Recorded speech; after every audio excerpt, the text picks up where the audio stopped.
السلام عليكم.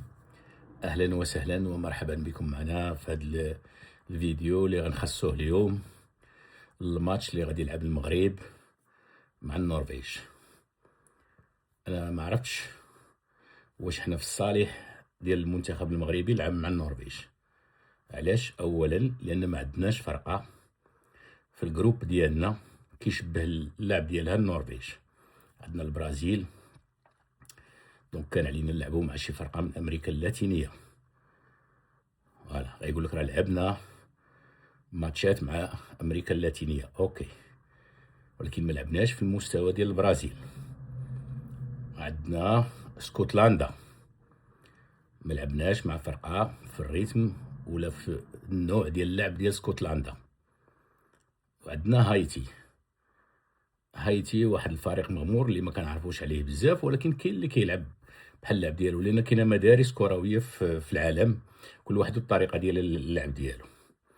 كنعرفوا بان النرويج دابا في الطوب ديالها، يعني النرويج هي اللي قصات الطاليان في 8 الماتشات ديال الاقصائيات باش تاهل لكاس العالم. ربحات 8 الماتشات، عندهم لعب جماعي ميكانيك، وعندهم لعب فردي بحال هالاند. دونك باش غيفيدنا حنا الماتش ديال النرويج ما عرفتش. على كل حال رجعوا شويه للتاريخ. في كاس العالم ديال 1998 مع هنري ميشيل كان عندنا فريق زوين في 98 كيلعب كره زوينه. كان عندنا واحد المشكل في الدفاع، لان كان عندنا لاك سونترال كان فيه النيبت والنكروز. رشتو البرازيل مع رونالدو الفينومينو، ماشي رونالدو ديال البرتغال، اش داروا لينا. اوكي، ولكن المهم في هاد الذكرى اللي بغيت ندخلها هنايا ديال كاس العالم 1998 هي هذيك الكومبي اللي داروا لينا باش ما نتاهلوش للدور الثاني. ملي في اخر لحظه في الماتش ديال البرازيل مع النرويج، عفوا البرازيل كانت معادله وخسرات مع النرويج ب2-1 تقريبا في الدقيقه الاخرى، غادي نتاهلوا بجوج بحال الكومبي اللي دارتها المانيا والنمسا في 1982. غير هذيك دارت قبل لان اللعب كان كيسمح بها، ولا كيفاش كانوا كيتبروغراماو الماتشات كان كيسمح بها.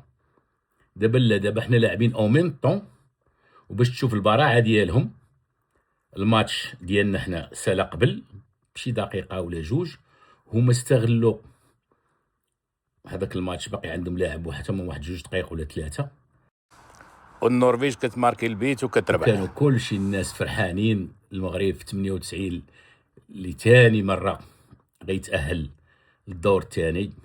هذيك الفرحه رجعت بكى.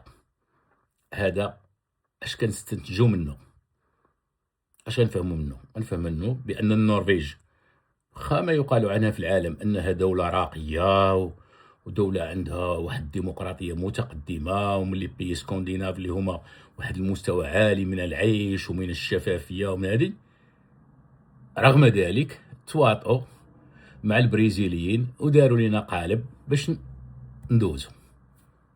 فوالا برازيليين معروف عليهم لانهم هما كويريه وسفره في كره القدم. كيفاش البرازيل وفرقه بالحجم ديال البرازيل اللي في هذاك العام وفي هذيك الدوره ديال 98 لعبت الفينال وخسرت مع فرنسا بواحد الطريقه مثيره للجدل، زيدان ولا كيماركي البيوت بالروس. دونك هنا بحال ديك المره خسرنا مع البرازيل وتعادلنا مع النرويج وربحنا اسكتلندا. هادو كلهم معنا دابا بحال حنا اليوم غنفتتحوا المونديال وغنلعبوا مع النرويج اللي دارت لينا القالب في 98. ومن بعد اوفيسيالمون الماتش الافتتاحي ديال المغرب الحد الجاي غادي نلعبوا مع البرازيل اللي ربحتنا في 98. ودارت علينا الكومبين مع النرويج باش ما نتاهلوش، وغنلعبوا حتى مع اسكتلندا اللي ربحناها، وهو كان هو الماتش الثالث، وكنا حلمنا باننا غنتاهلوا. دابا هادو ثلاثه فراقي كيعرفونا وكنعرفوهم، لان عندنا معاهم ماضي، وعندنا معاهم ماضي في شويه ديال النصب والاحتيال. وهذاك النصب والاحتيال دار علينا علاش؟ لاننا حنا ما كناش ملمين بهاد الامور هادي. دابا راه تطورنا ولينا حنا هو السابعين في العالم، وعندنا واحد رئيس الجامعه اللي كيفهم في هاد الامور كامله، كيفهم في الماتش اللي كيتلعب في الملعب والماتش اللي كيتلعب خارج الملعب في الكواليس. دونك النرويج انا بالنسبه ليا ما كانش علينا نلعبوا معاها شي ماتش اميكال. علاش؟ لان انا خايف النرويج راهم هما صحاب، ولا قعدوا تسقبدوا فك يقدروا يخسروا لك العزيمه ويطيحوا لك المعنويات. انتم شفتوا البارح تونس خسرت مع بلجيكا ب5-0، دونك فرقها خسرت في ماتش اميكال ب5-0. كيفاش المعنويات اللي غتدخل بها فهاد كاس العالم هذا؟ السي وهبي مرحبا بك معنا، حنا كنتمناو لك واحد المسار موفق مع المنتخب المغربي في هاد كاس العالم. ما غاديش نلقاو لك شي مبرر علاش، لانك انت اختاريتي، وملي كتختار ماشي كتختار غير باش تدرب المنتخب المغربي، كتختار باش تحمل واحد المسؤوليه كبيره والنظرات كلها اتجاهك. ودابا كلشي المغاربه ما كاين غير وهبي وهبي وهبي. السي وهبي اللي الحاجه الوحيده اللي كان اخذ عليه دابا هو انه هو ما كيعرفش يهضر بالمغربيه. السي الركراكي كان جا المغرب وتعلم ودار دي زيفور ولا كيقشبل شويه في الدارجه المغربيه. حتى السي وهبي فين ما كيهضروا معاك بارك علينا غير بالفرنسي، واش حنا فرنساويين. وكنتسائل مره اخرى اش من لغه كيهضروا بها اللعابه ديال المغرب في التيران ملي كيكونوا لاعبين الكره؟ واش كيهضروا بالهولنديه، بالفرنساويه، بالسبليونيه؟ ما عرفتش اش من هضره كيهضروا بها، لان ما كاينش عندهم واحد اللغه موحده كتجمعهم، وهي لا تتجزأ من الهويه المغربيه ديالنا حنا. لان الهويه المغربيه فيها واحد الجزء مهم جدا وهو اللغه. وحنا الحمد لله عندنا 4 اللغات في المغرب، عندنا الريفيه، وعندنا التمازيغت، عندنا التريفيت والتمازيغت، وعندنا التشلحيت، وعندنا الحسانيه، وعندنا الدارجه، وعندنا 2 لغات اجنبيين رسميين عندنا، العربيه والفرنساويه. بون الفرنساويه لغه اداريه ورثناها من الاستعمار وبقات مرسخه عندنا وكنتعتبروا من الدول الفرنكوفونيه.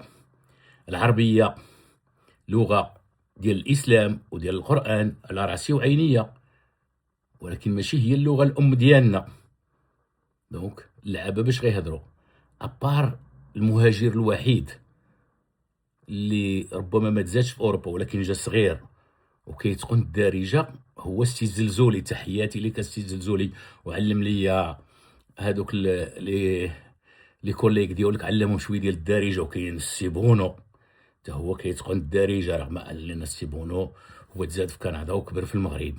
الاخرين كلهم شي حاجه ماشي شي حاجه، وكيبان لك ما عندهمش الاهتمام. ومن هناش كنرجع كيبان لي المغاربه الاكثريه الساحقه ديالهم كيديو ولادهم يقراو في المدارس اللي دايرها المراكز الاسلاميه وكيخلصوا فيها فلوس صحيحه باش يتعلموا اللغه العربيه وشويه ديال الدين وشويه ديال الاسلام. ولكن بحال كتكب الماء فرن هذاك الشيء ما كيعطيش النتيجه. نتوما كتشوفوا الاغلبيه الساحقه ديال ولاد المهاجرين، ما كنقولش كل شيء، الاغلبيه الساحقه ما كيعرفوا حتى شي لغه مغربيه، وكاع واخا كيعرفوها ما كيتعاملوش بها. كتلقى مغاربه بيناتهم وكيهضروا بالفرنسي، بيناتهم وكيهضروا بالطاليانيه، بيناتهم وكيهضروا بالالمانيه، بيناتهم وكيهضروا بالانجلي، بيناتهم وكيهضروا بالاسبانيوليه. هادي راه ماشي ما مقبولاش.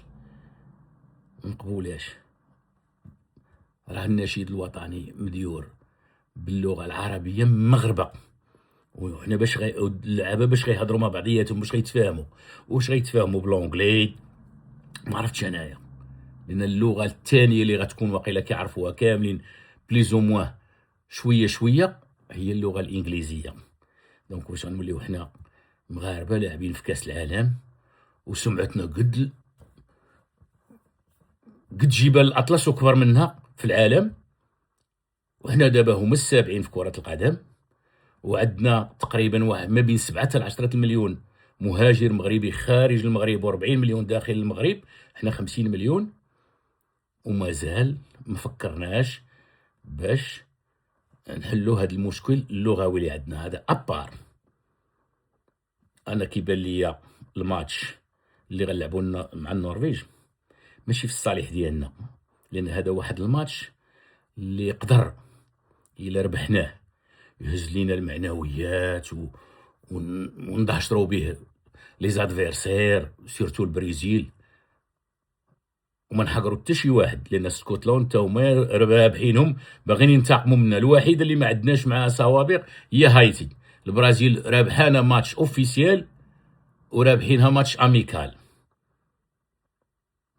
النرويج تعادلنا معاها في كاس العالم ديال 98، دونك الا خسرنا مع النرويج اليوم، وهذا ما كنتمناوش ولكن وارد جدا، كيفاش غتكون ردة الفعل ديال اللعابة من الناحية النفسية، وكيفاش غيكون كيفاش لادفيرسير ديالنا حنا اللي دابا كنتنافسوا معاه على الزعامة اللي هي البرازيل ومنيكليجي الاخرين، كيفاش غادي يستعد لينا وكيفاش غيقرانا، لان هذا الماتش راه غادي يكون حتى البرازيليين كيتفرجوا فيه على المباشر. دونك السي وهبي بين ليا دابا مشات مدغشقر والاكواتور والباراغواي، لا دابا اليوم عندك ماتش صعيب من جميع النواحي، والوقع ديالو الوقع ديال هذا الماتش هو غيكون هو الساروت ديالنا في كاس العالم. الا نجحنا في هذا الماتش ديال النرويج غننجحوا في المونديال، ما نجحناش في الماتش ديال النرويج ما غننجحوش في المونديال. وهنا هانتو يلا سيدي تحياتي، وكنتمناو حظ سعيد للمنتخب المغربي في المشاركه ديالو في هذا كاس العالم. علاش؟ لان حنا كمهاجرين مغاربه خارج ارض الوطن وخاصه في اوروبا، ملي المغرب في كاس العالم الاخر ديال قطر 2022 وصل نصف النهايه رغم انه خسر مع فرنسا بواحد الطريقه حتى هي مثيره للجدل، وكان بالنسبه لي انا كان في الامكان ديالنا نربحوها ونمشيو للفينال، وتما اللي بغى يوقع يوقع. حنا العالم كامل ولا كيحترمنا، يعني النتائج بانت عندنا حنا بعدا، كلشي ولا عارف المغرب، كلشي ولا كيحترم المغاربه، حتى دوك الناس اللي كانوا كيقلوا من الشأن ديالهم ولا شي حاجه في بعض الدول ولا بعد صافي المغاربه ولاو محترمين ولاو جديرين حتى بالاحترام. وحنا دابا في الرتبه السابعه في الترتيب ديال الفيفا الاخر ديال هذا الشهر هذا.